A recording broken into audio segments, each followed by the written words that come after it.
Баршаңызға сәлем, менің каналыма қош келдіңіздер. Денсаулыққа пайдалы әрі тиімді 5 түрлі шай. Ромашка шайы жүйке жүйесіне арналған. Бұл қош иісті сусын, құрамында түймедақ шайына айқын седативті қасиеттері бар. Орынсыз қорқыныш, ашуланшақтық, жүйке шаршауы, ұйқысыздыққа шалдыққан адамға бұл емдік сусын барлық проблемалардан арылуға көмектеседі. Жалбыз қосылған шай әлем бойынша ең танымал сусынның бірі. Оның жағымды сергіткіш дәмімен қатар біраз емдік қасиеттері бар. Ас қорыту жүйесіне жағымды әсер етеді. Ащы жалбыз іштің кебуі мен асқазанның бұзылуынан қорғайды.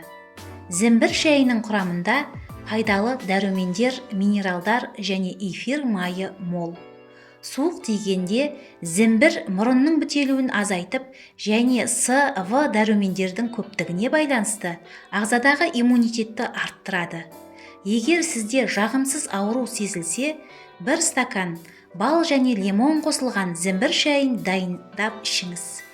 Көк шайдың адам ағзасына тигізер пайдалы әсері ертеден белгілі. Оны әртүрлі ауруларға қарсы күрес үшін пайдалануы кездейсоқ емес. Көк шай бетті ылғалдандырады, ағартады, клеткаларды ашады, бетте қалып қойған дақтарды бірнеше тонға жояды.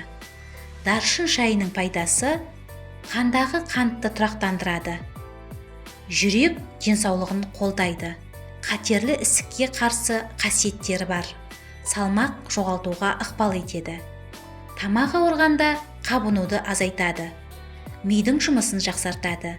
Сондықтан да сізге пайдалы, тиімді шайларды таңдап іше біліңіз.